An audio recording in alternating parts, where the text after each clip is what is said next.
Okay, so welcome to Vantage Point Conversations. Welcome to the audience. Welcome to those watching live.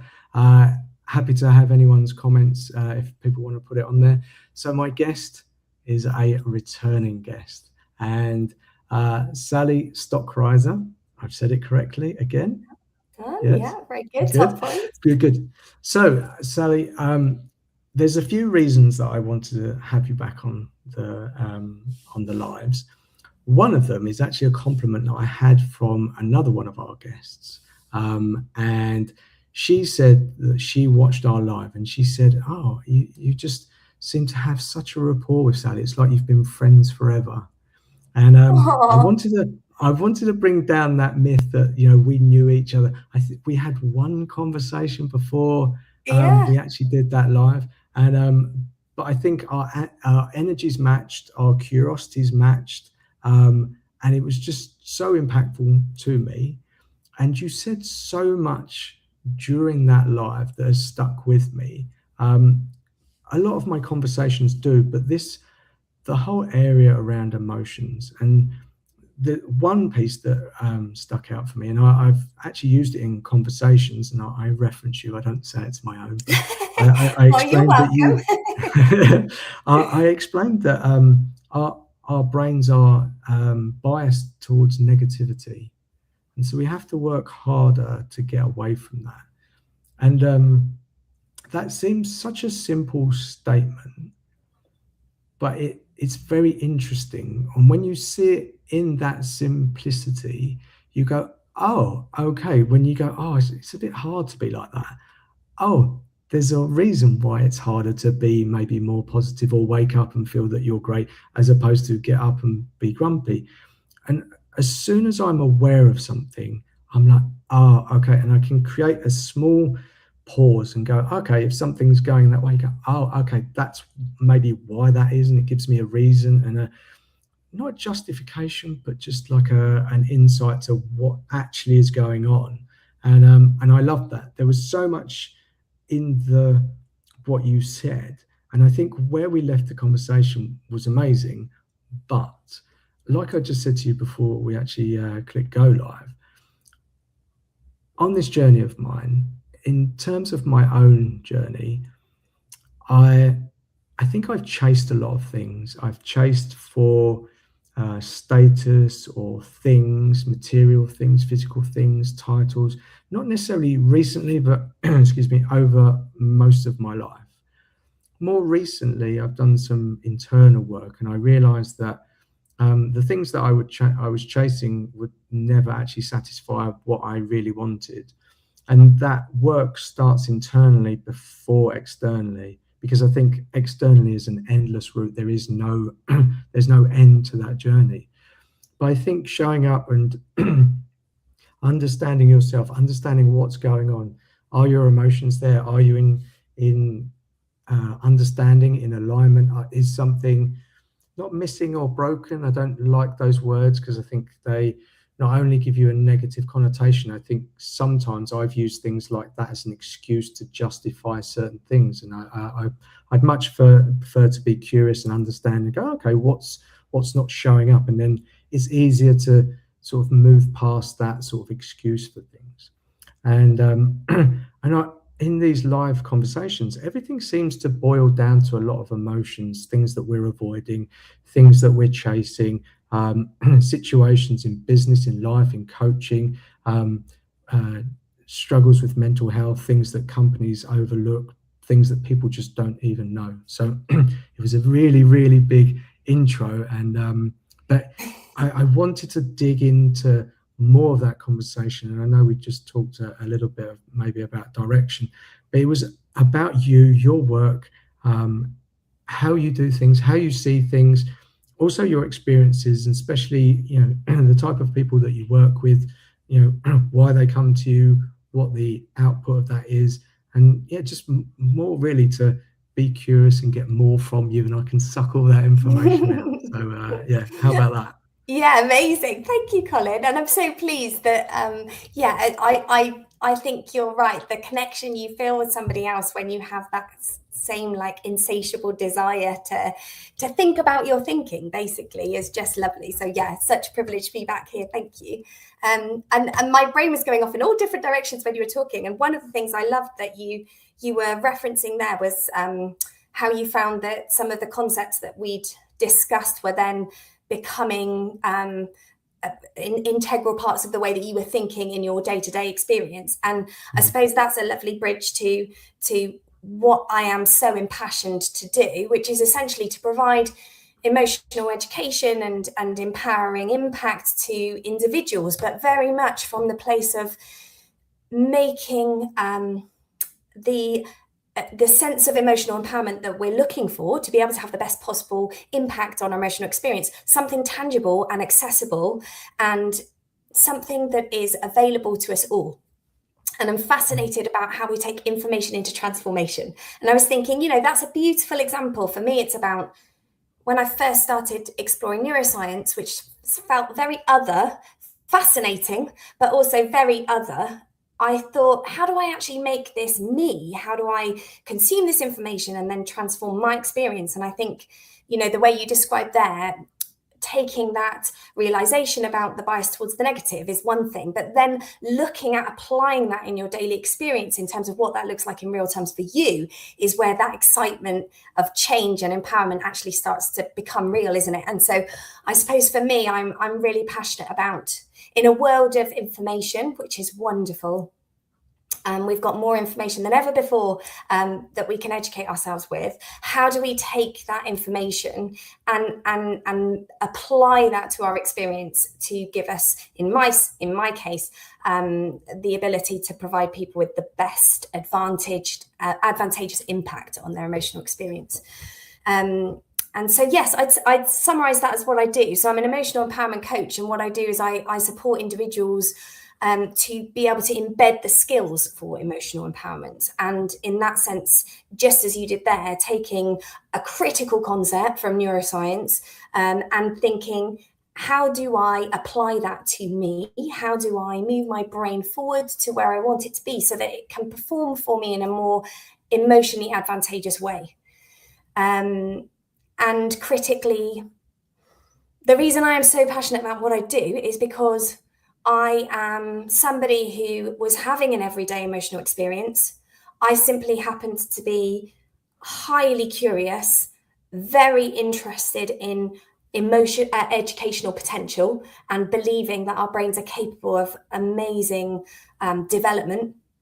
I'd seen that, and I was lucky enough, and most of us are as professionals, to have had a relatively positive academic experience. I came from a teaching background with a passion to bring about change with education.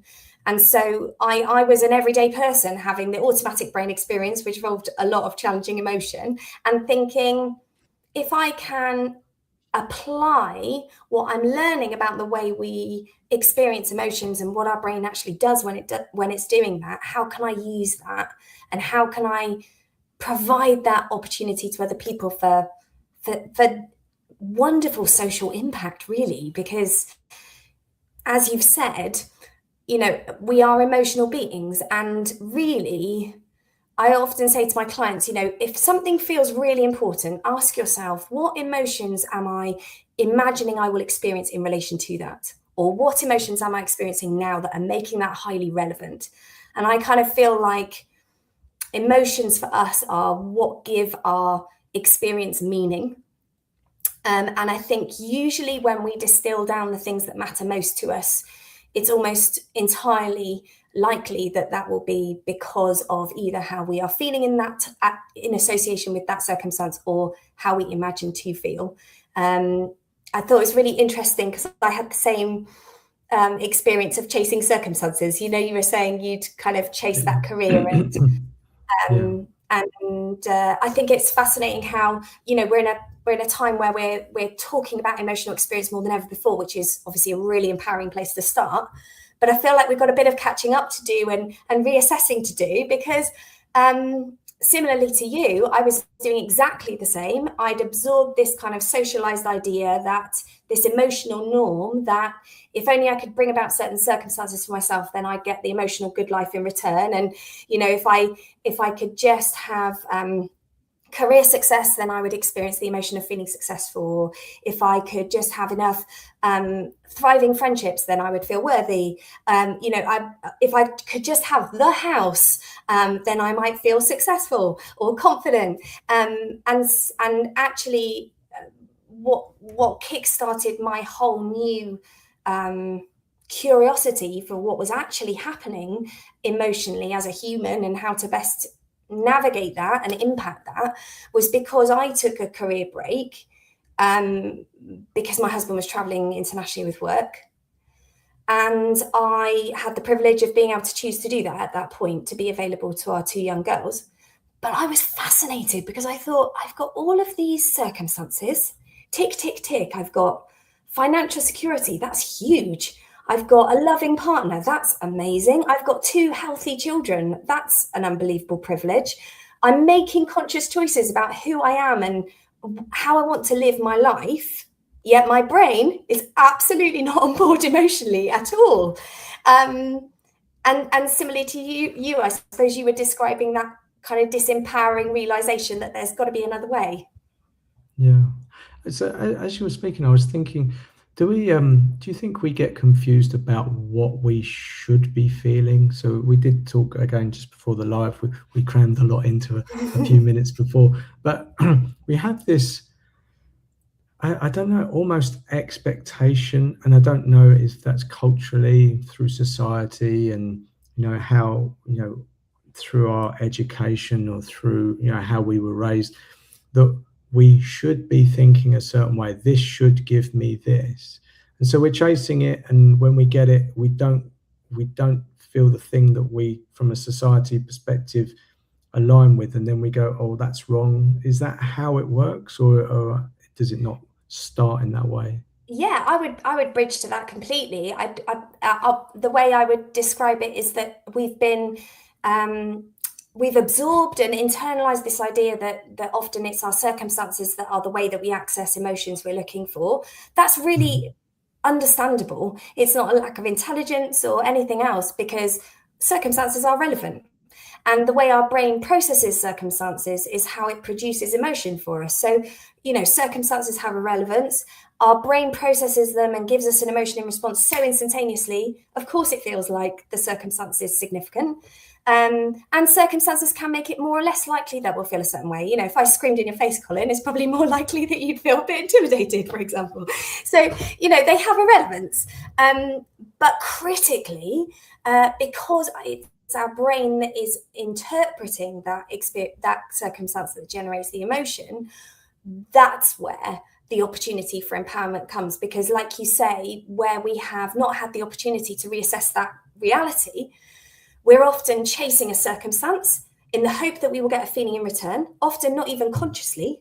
We're simply following a kind of social program that's been set up for us, get on and do your education, and then, maybe find a partner, maybe settle down. Not that this is for everybody, but I'm talking about emotional norms.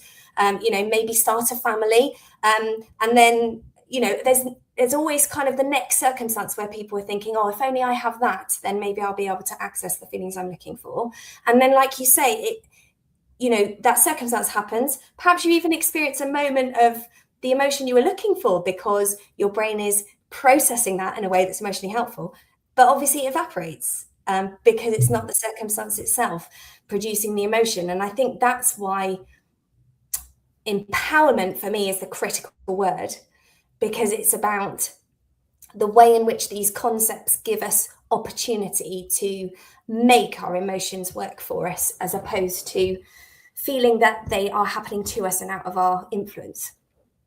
Yeah, it's so when you said empowerment, I also think about my own life, about permission to be a certain way, and it's really strange. I don't know why that popped up in my head, but I I I, I think I've lived my life waiting for other people to give me permission to be or feel, or that it was um, not okay or it was okay. And I don't know why I say that.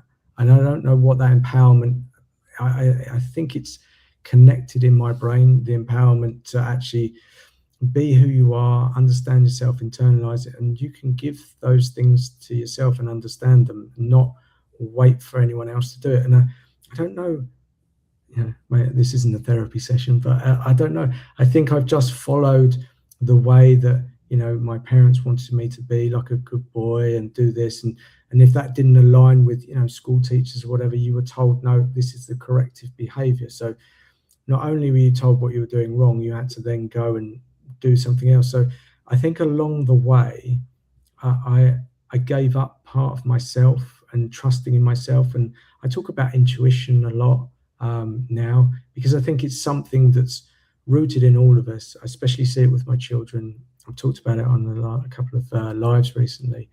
But I think that also is something that we go away from. We all have it. I guarantee we all have it. But it's just layered underneath all of this other noise, society, whatever.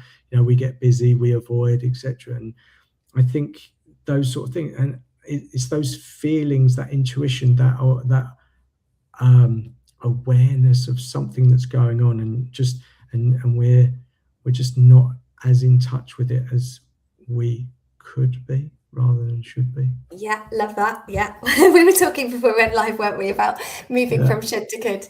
Yeah, and I suppose for me that still speaks beautifully to this concept of curiosity that we keep coming back to, because I think that when we support ourselves with being curious, we have our best opportunity for looking with detachment and without judgment at the ways in which our brain is processing our experience, and critically, do they serve us? And I think quite often, what I say to all my clients is, remember that your thought processes have usually been laid down without your permission, without your awareness, usually from very young. They are not a moral issue. A thought that you might have in your brain is not a moral issue. It's not that somehow people with different thoughts to you are somehow better people. It's more about just having the best conscious opportunity to reassess the ways in which you're thinking about the world, and whether you do want to influence those, if that would bring about an emotional advantage to you as an individual. But I absolutely agree with that kind of disconnect between realizing where you want to go and where you currently are. And when I did this work on myself, I realized that there was a huge amount of thought processes that I'd embedded and was almost kind of believing as facts. My equivalent would have been an absolute total and utter belief, a belief being just a thought we've thought so many times we've accepted it as a kind of truth. Absolutely convinced in my own inadequacy. Absolutely convinced. That showed up for me in so many ways, in social anxiety, not that anyone would have known because I was a brilliant social performer, but rumination afterwards, or it would show up in my teacher career where, I might get wonderful professional feedback, and yet my brain would not know what to do with that and would just double down on something it could find that it was sure it would provide some evidence of inadequacy somewhere. And it was absolutely unbelievable, the opportunity that the curiosity gave me, because obviously without awareness, there's no opportunity for impact. And I think you've mentioned avoidance a few times.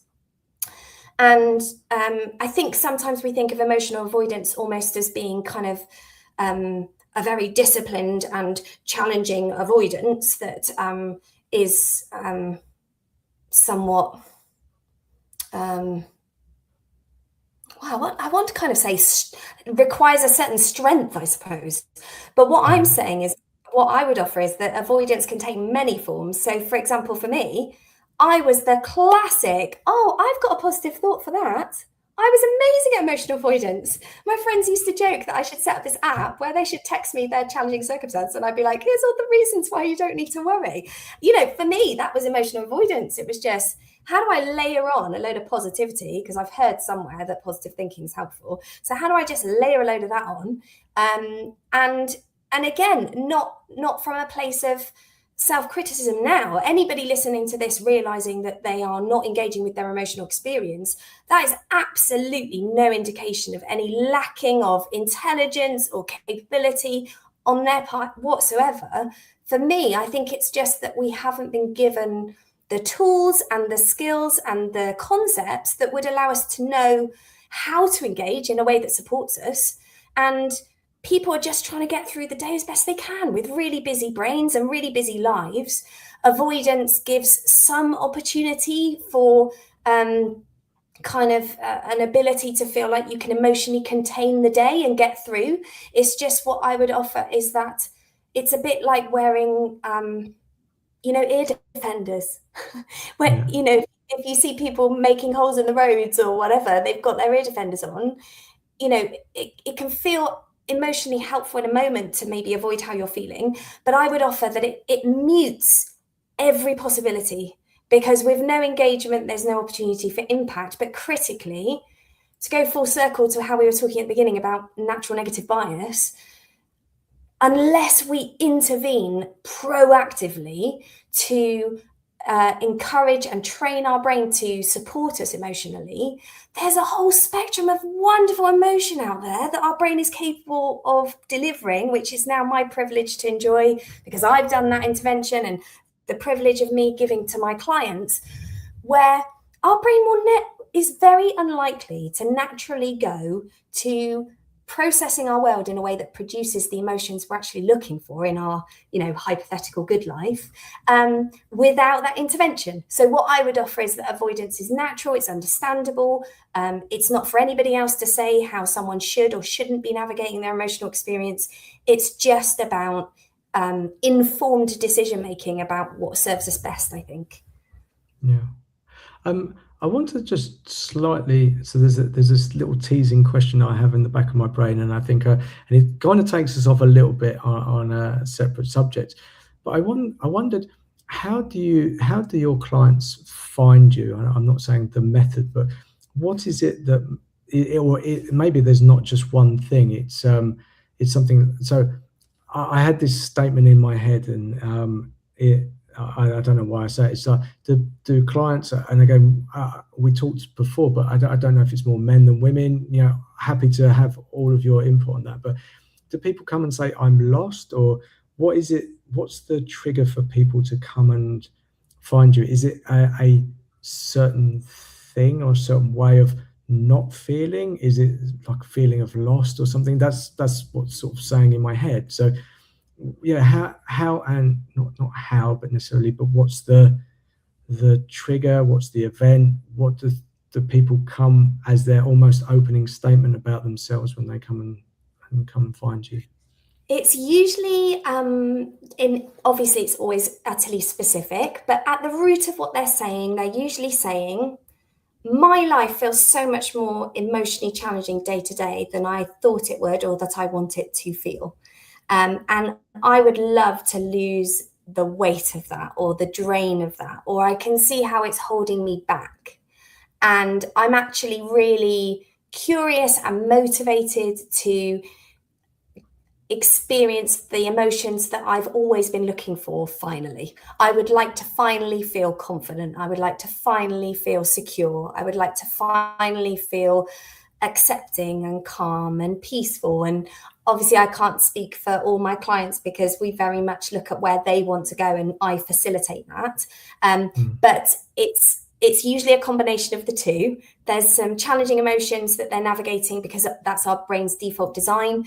And they can see that that's weighing them down and holding them back and limiting their potential. But they're also curious and excited about what's educationally possible, what they're capable of bringing about for themselves, and having that desire to move to that place that they can see in the future where they are able to experience feelings that have, until that point, felt far less accessible. Yeah. It was strange when you said about clients saying that the emotional, the weight of the emotions was a hard thing. I think about Superman and Kryptonite, like as in the emotions were Yes. holding them down. It was like this this thing. So they're feeling things that they don't want to feel, or they don't know how to process those emotions, or they want to replace one with the other. What is that? It's usually a mixture of all three. But what they would typically say is, I would just like to know what to do. I would like to feel better. I would like to feel more confident or more capable. I would like to feel like life feels sustainable and calm. I would like to have the emotional experience I'm looking for. I just don't know how to make that happen. What does that actually practically look like? And so what we typically do, which is what I would encourage anyone to do as a first step, is we just have an intro-free, very low-pressure chat about recognizing what emotions their brain is currently producing regularly that perhaps aren't serving them. And then we move to looking to the emotions that either they're not experiencing regularly or not experiencing at all that would support and empower them. And then we look at the practical steps that would get them there as part of my framework. But it's, I suppose, because I have done the practical application myself, it's now been a privilege to distill down what are the foundational concepts and how do we get our brain to progressively change in a way that opens up its ability to perform for us emotionally in the most advantageous way. Yeah, and is that like a daily practice or multiple per day practice? How do you start with something like that? And I say that because I've lived in the world of I want to wake up tomorrow and my life be the perfect thing that I've pictured, and I've often said to people, so I'm 47. I've had 47 years of wiring and firing and seeing things a certain way. And you don't go to the gym one day and then suddenly, oh yeah, I'm Arnold Schwarzenegger. Not that I actually want to look like him, but it does take time. That's in my experience. It's just okay. You've got some habits that have led you down a certain path. Now you want to change that. We're absolutely fine, but it's always been those small but consistent things that have really built. It's not about running a marathon. It's about putting your like your clothes out ready to go for a run. Just the little things that just get you in the frame of mind and stop getting out of the way. And that can be hard. That's friction sometimes. So just make it as easy as possible. But it's a daily or multiple times per day practice most of the time. So yeah, the point you make about how the brain changes most effectively is by very small, gentle steps. So you're absolutely right that it's very easy for our brain to, in fact, I was talking about this very recently, given the fact that it's a new year and we often all have new goals. It's very easy for our brain to go to kind of wonderful dopamine-rich fantasies of pleasure and kind of imagine these immediate changes that deliver this incredible emotional experience. And actually, that is something our brain is naturally wired to do. It's wired to encourage us to get on and do better and look for more. And so dopamine is amazing for pushing us on in life.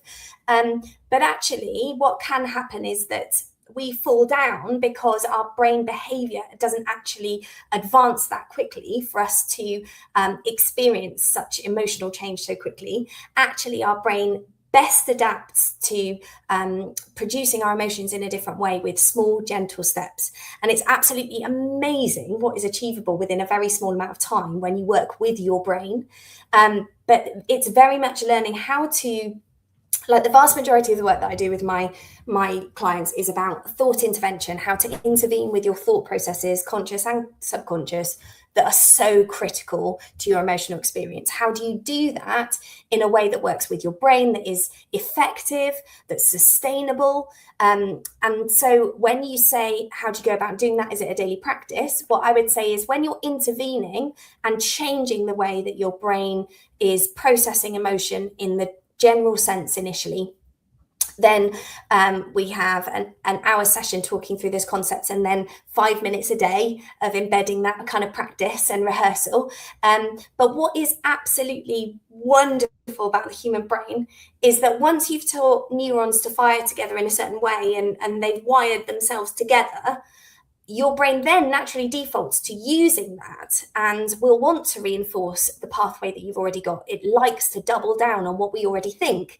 So when you said, I realized I had quite a lot of thoughts that I've often kind of been geared towards or been thinking about. That's really natural brain behavior. Our brains want to save mental energy. They're designed to do that for survival reasons. So once we've got a certain way of thinking, our brain is very happy with that. Thank you very much. Whether it serves us emotionally or not, it's not really interested in that. It's just interested in us functioning and our survival. So once we have, that's why curiosity, to go full circle, is such a superpower, because that is, mental flexibility personified, really. How do we support our brain with thinking outside of what has been our previous way of thinking? But this is a relatively long answer to simply saying that once you've done an intervention, yes, there are ways to keep your brain on its A game, processing out its emotions in the best possible way, to have the limited, to limit the challenging emotions you experience, and to maximize the empowering emotions it produces. But in terms of the actual intervention, taking your brain from where it is when it's on automatic mode to where it is when it can give you full emotional opportunity, that's a stage where you are giving it a good 5 to 10 minutes of rehearsal practice a day. But once you've done that, which is a series of weeks, you're then just at a point where you are oiling the cogs and keeping things going as efficiently as possible. So I live and breathe this work. I do 5 minutes a day, what I call daily maintenance, like 5 minutes of daily maintenance. So my brain processes the day. That quite often sometimes includes challenging emotion, because that's what brains do. I can process that out in a way that allows it to process and pass. But underneath, I've got all this wonderful emotional robustness from the intervention that I've done that keeps me centered and grounded and secure. I suppose an example of that really recently would have been that, just in case it's helpful for people to see real life examples, I found a lump in my chest 4 weeks ago. And like you, I'm a massive believer of sharing information and allowing people to kind of understand concepts if they wish to. So first of all, remember, everybody, it's very important to think about our health and to check our bodies. But when I found that lump, that was associated with lots of thoughts my brain already had about things like cancer. And so when I went to the doctor, and the doctor confirmed that I needed to go on the 2-week cancer pathway, my brain had loads of existing thoughts about cancer, and it produced lots of thoughts that went to heightened emotion, mild overwhelm, anxiety, nervousness. In a previous life, I probably would have tried to have avoided that as much as possible, with as many positives as I possibly could have thought of, because as we've said, for me, that's what that looked like, right? I probably wouldn't have spoken to many people about it, because I would have been trying to contain it. And I think I would have felt like I didn't want to concern myself with having to engage with that emotionally. Whereas because my brain is so different now, that circumstance came my way, I was able to process out all the emotion my brain was producing to do with that. A very simple tool that people can take away today is simply externalizing thoughts on a piece of paper is unbelievably useful to access some emotional relief initially. There's plenty more that you can embed and do at a higher skill level, but even just as a frontline skill, it can be incredibly useful simply to write out thoughts in relation to significant emotions you're feeling. But I processed that out, and then I thought, okay, so actually, where do I want to go? Now that I'm lucky enough to have a brain that will respond to me emotionally, what do I want it to produce? How do I want it to perform during this period? Because it was 3 more weeks before I had my call in with the consultant. I'm very lucky to say that this week they confirmed that I'm in a very privileged position, and in my situation it's non-cancerous, so I feel very lucky, very grateful. There are a lot of people navigating a very different scenario, but I obviously had 3 weeks where I didn't know that was the situation. It would have been very natural and normal to simply have continued to feel anxious, had the ear protectors on, and just tried to numb out those challenging emotions. Whereas I thought, I think I would like, if I was choosing, I went around kind of my feelings wheel, which is one of the tools I use for my clients, but essentially is just a list of emotional terms, emotions to choose from. And I thought I would like, if I was choosing, which I am, I would choose to feel peaceful and I would choose to feel accepting during this period while this happens. And so because I have mastered the skills of thought intervention, I was able to reveal the thoughts that my brain was producing that weren't serving me. And again, going back to this gentle approach, I was able to take it through the stages that I needed to change that thought slowly until it changed to one that was able to produce the feeling of peacefulness for me, or the feeling of acceptance. And so it was amazing 3 weeks, because I wasn't pretending to feel peaceful and pretending to feel accepting. I genuinely got to benefit from those sensations in my body, not because I'm a superior person, not because I'm more intelligent. That is utterly irrelevant. It's simply just the opportunity I've been privileged enough to have to understand how I can make my brain emotionally serve me. And that's what is my absolute mission, to make emotional empowerment the new normal, so that people can know what is possible. Whether they want that for themselves or not is none of my business, but just for people to know there is another way to what's emotionally normal at the moment. And they have amazing emotional potential inside their brain. It's there's two things. One of the first question I have is more of a statement, I guess. But when you were saying all of that, I think oftentimes we try to control our brain, and I don't.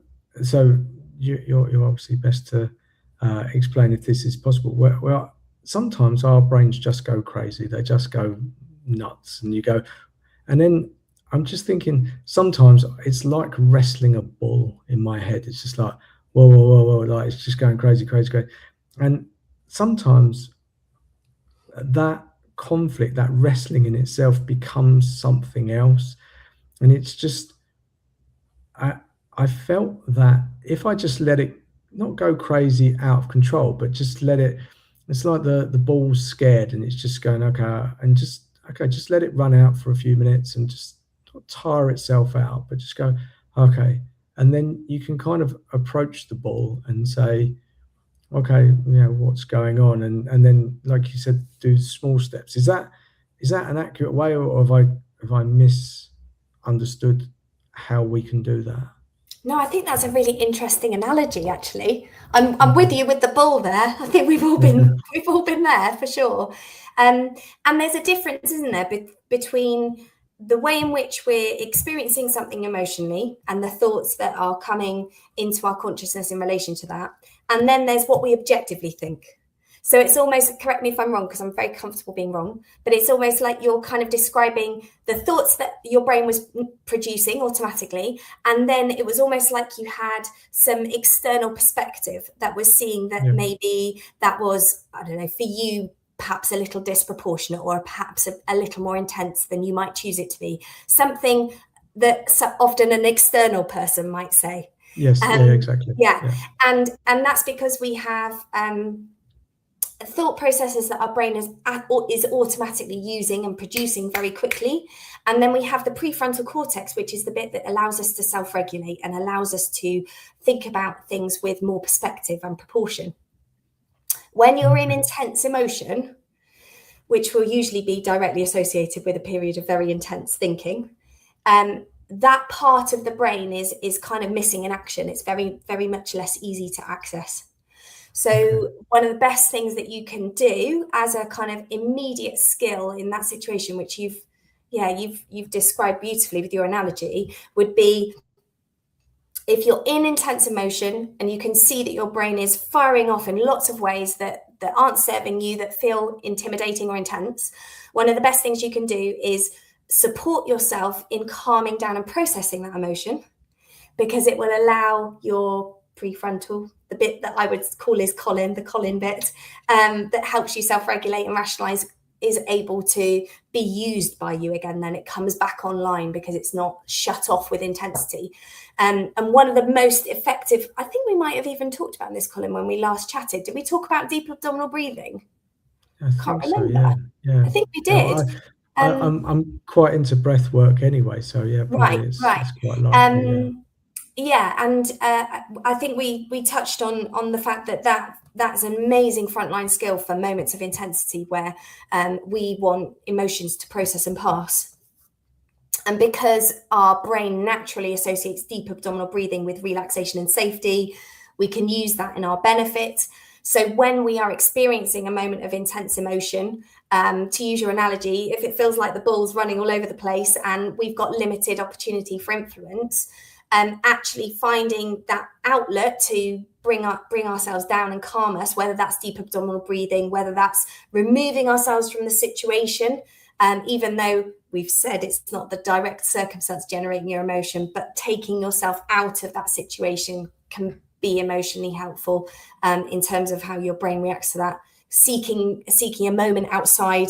They're all small things that we can do that allow the emotional intensity we're feeling to drop. And that's when we can have our best access to the part of our brain that will help us rationalize. But critically, like you said, making sure that we support ourselves with curiosity and compassion, thinking of it almost with a detachment of, I can see my brain is thinking this way at the moment, or I can see my brain is thinking very intensely at the moment. What's a small step I can do to support myself? Because typically we often find it so easy to go to self-criticism in moments when we are experiencing challenging emotion. And we've often absorbed this idea that, successful people somehow don't experience challenging emotion, or that, if we're experiencing challenging emotion or challenging thinking, that must indicate some lacking in us as a person. I was completely convinced that the anxiety I felt, that felt like such an integral part of me, was a total indicator of my inadequacy. I mean, obviously, my brain was looking for inadequacy. We talked about that. But when I started understanding that emotions are physical sensations produced in our body by our brain, it allowed me to see it from a more scientific lens, which took away that kind of self-criticism that can be very unhelpful when things are already feeling intense. Yeah. So my second question, my brain came up with this thought, so it might be wrong. I don't know whether I should enter into this, in that naivety way, but something said to me, obviously, you got some great news, which is fantastic. Do you think that, so I also come across this thing around our body and just how everything is actually connected. And when I think that our brains go crazy, it creates like this stress response, and our body's like going, okay, whoa. And actually by calming it down can go, okay. And it doesn't, I'm not saying it is the result, that it wasn't cancer, but it helped not push it into being cancerous. And I don't know why my brain says that. Is there any link, or is just my thought process off in some way? Well, it is true that if you navigate a lot of intense emotion very regularly, there are direct health associations with that in the long term. Okay. That emotions themselves aren't a causation of cancer, as in they are two separate concepts. But you are right in the sense that emotions are felt as physical sensations in the body, and that can influence us in lots of physiological ways. And so I would offer that, for example, were my body navigating cancer at that point, had I been experiencing lots of intense emotion, which would have been completely natural and completely normal. So this isn't about suggesting that would be inappropriate or disproportionate. But equally, intense emotions are very draining. They are physical sensations in the body. They can, emotions can energize us and they can deplete us. So had I been navigating lots of nervousness during that period, my body would have been far more drained. So in terms of it repairing and looking after its general health, it would have been disadvantaged. And so I suppose I would offer that, just that we can think of emotions as being very advantageous or disadvantageous for the health in our bodies in general. And so then when your body is put under strain, for example, it's amazing how my clients have stopped having migraines, for example, because actually the anxiety that was fueling those has removed that muscle tension, or for people to suddenly start sleeping in ways that they never did before because their brain isn't feeling it needs to be hyper alert, and actually it's delivering feelings of calm and peacefulness. There are loads of fascinating ways that when we intervene at an emotional level, it radiates out more physiologically. But yeah, for me, I suppose the question I was privileged enough to be able to ask myself, because I've been able to master these skills now, was what are the emotions that would be most advantageous to me right now, and how can I take steps to get there? And I think even if that feels very far away for lots of people who haven't yet had the opportunity to develop these skills, what I would offer is those sorts of questions can still be incredibly powerful just from an initial awareness and curiosity perspective, because questions like what emotions fuel me, what emotions bring a benefit to my life, and would I like to explore how to support myself in enjoying and benefiting from them more often? Yes. And I feel like that's not for me to answer, because we're all entitled to have our own opinions about our emotional experience and what is best for us.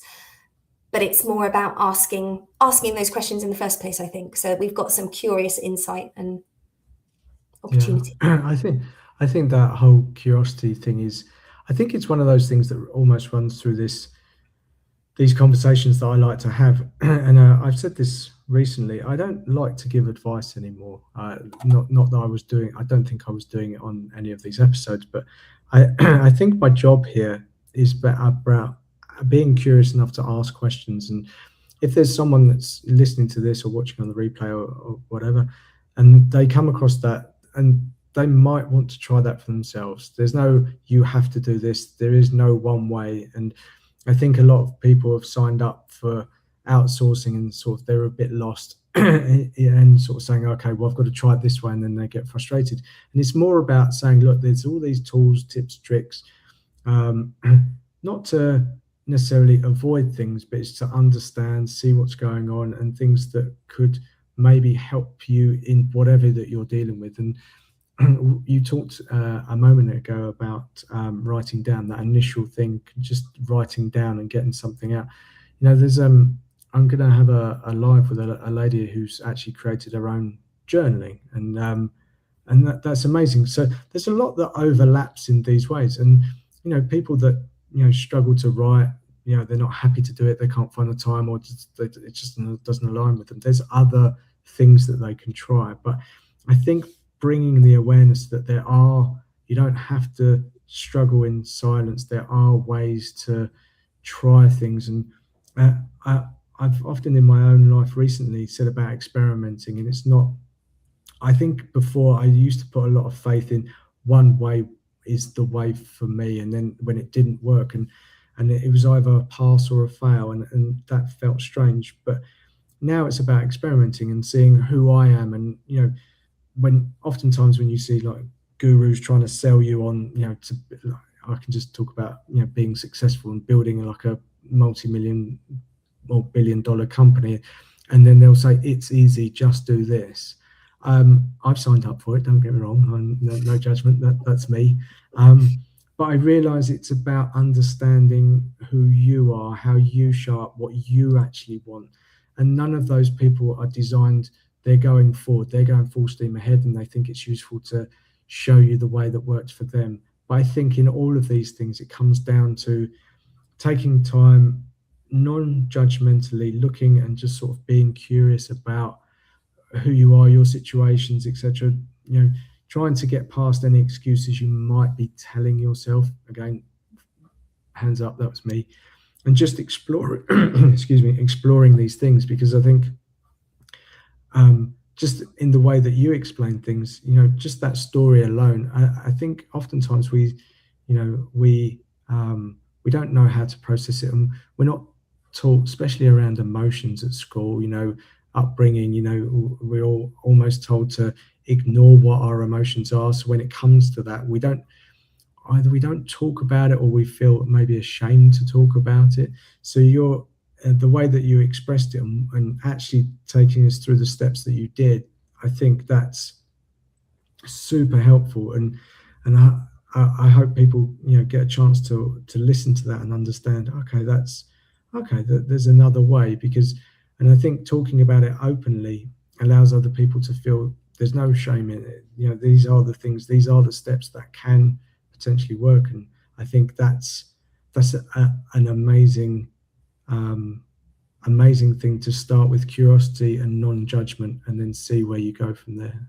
Yeah, I really agree with everything you've said, Colin. The thing that really stands out for me was that your reference to emotional language. Before I'd looked into neuroscience and done any of this, if you'd asked me, was I quite emotionally literate, I probably would have said, yes, yeah, well, I'm sure I am. Because I'd just come out of classrooms with lots of children with high behavioural emotional needs, and I felt like, I probably knew quite a lot. Oh my goodness, there was so little that I'd had the opportunity to think about in terms of myself. And actually, one of the first things I realised is that I'd never practiced the delicacy of language.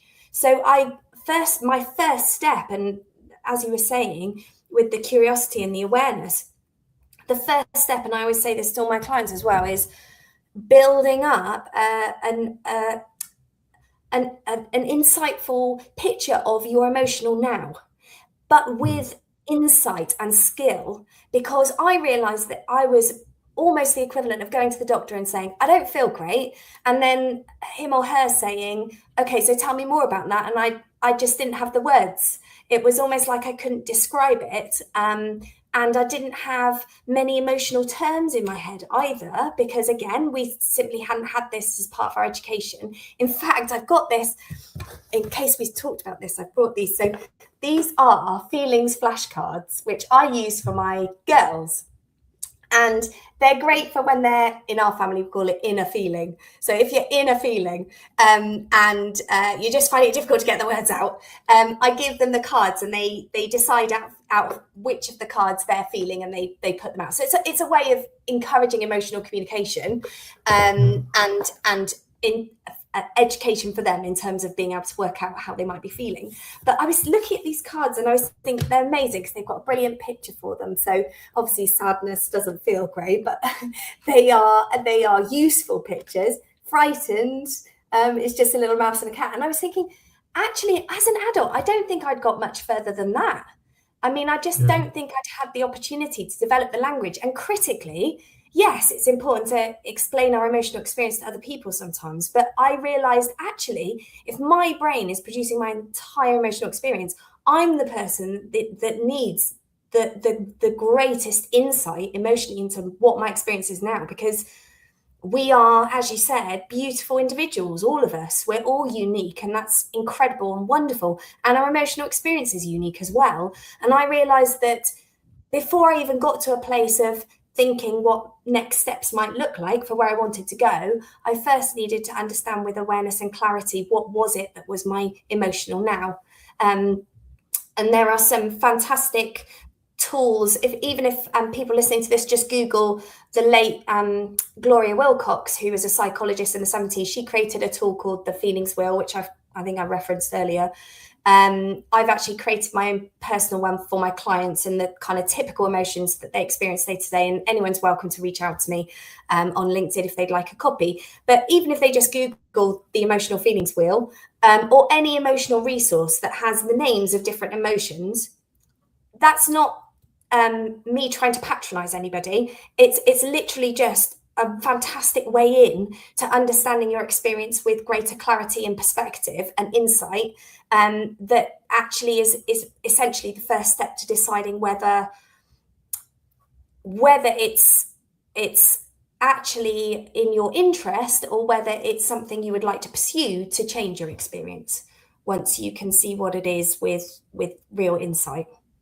Yeah, it's I think I don't know if I mentioned this before. So my childhood was very. There was not a lot of emotions in our house. That sounds horrible and like barren, almost like a Adam's family sort of thing. But it wasn't that. It was just that it was my. I think my even as an adult, I've struggled, and so basically it's happy or sad.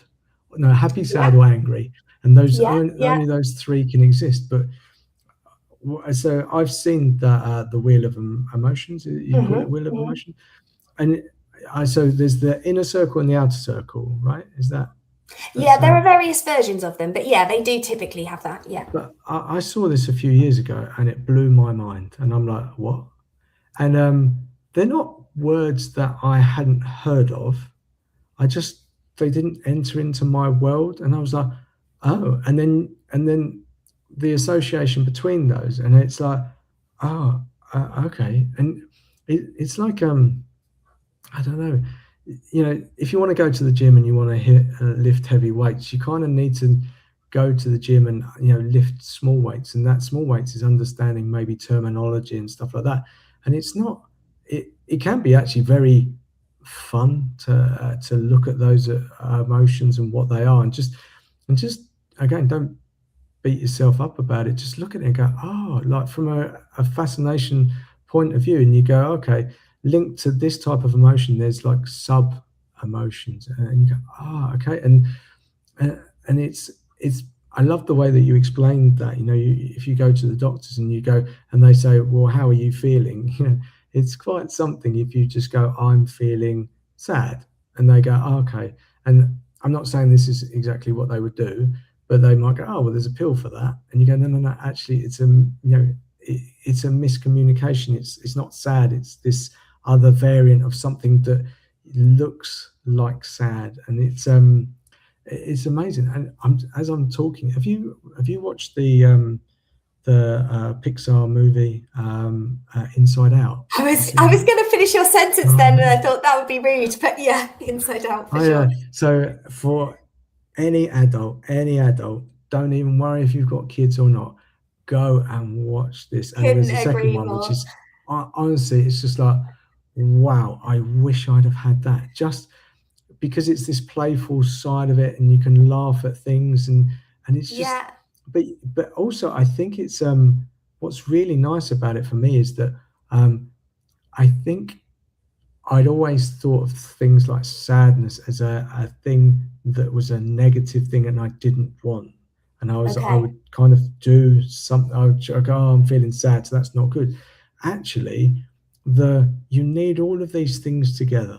You need the sadness, you need the happy, and there you go. I was struggling to think of any emotion, but no, Well, they still are valid terms, Colin. yeah, Valid I know. I was just thinking, who else is there? And I was like, but it's terms. just how they sharp, and it's um, and I was watching. I was actually watching it with my kids, and I was like, this is genius, and it's done in such a beautiful way that um, you don't feel silly as an adult to watch it. You feel Yeah. really enlightening, and you're like, oh yes, It's and beautifully done, isn't it? yeah, really. But Yeah.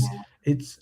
I was talking to my girlfriend about it, and I said, "Oh, they must have spoken to quite a few psychologists, emotional teachers, and understand all this, because the way that they've weaved it, like the brain and stuff like that, and I'm quite a visual person, so it's really Mm, interesting because they go through these areas and stuff like that, and it's like just is such a great film. Well, both of yes. them are really, really great, and it's just and I think, oh, I know maybe my kids don't quite get it yet. They're quite young, but if that enters into a world where they start to have an awareness of that, and almost subconsciously, because it's a movie, it's just something fun, but they can relate to it. You know, something's sitting there and they can reference, and that will help them, you know, when they're explaining to me, okay, I'm feeling this, and you go, oh, okay, and then they've got that range, that vocabulary to be able to explain it to me. And I think in a lot of these conversations I've had, I think awareness of yourself is so great for you, amazing, and I think it's the place to start. I think loving yourself is something that I've really worked on, and I've been doing it for about a month, maybe 6 weeks. Really changed how I, rather than chase, it was internal. But once you understand, and it's not that you have to master every single bit of you, but once you get that awareness of you, you can share that with the people around you. Your relationships get better, and I, I've seen this, people might find this woo woo, and I say woo woo because anything that we can't necessarily explain, we put as woo woo to protect ourselves from feeling like we're a bit silly. But when you can understand yourself and you go, oh, what's serving me, what's not, and okay, and I need to just alter that. And life isn't about, okay, again, we're going to change overnight. It can be a gentle tweak into something, a response to something, maybe setting a smallest boundary or evolving slowly. It doesn't come really, really quickly, and it shouldn't. Well, shouldn't, again, shouldn't say shouldn't. But I think what ends up happening once you put this focus on yourself and awareness, the outside world mirrors you. Like, things show up, things are easier because you're not beating yourself up, you're not chasing, you're not coming from a place of lack or anything like that. And you know, when you understand yourself, you can explain to other people. So it's a long sentence, wording, whatever you want to say, but ultimately, a lot of this stuff, people say, it's selfish to think about ourselves or to put ourselves first.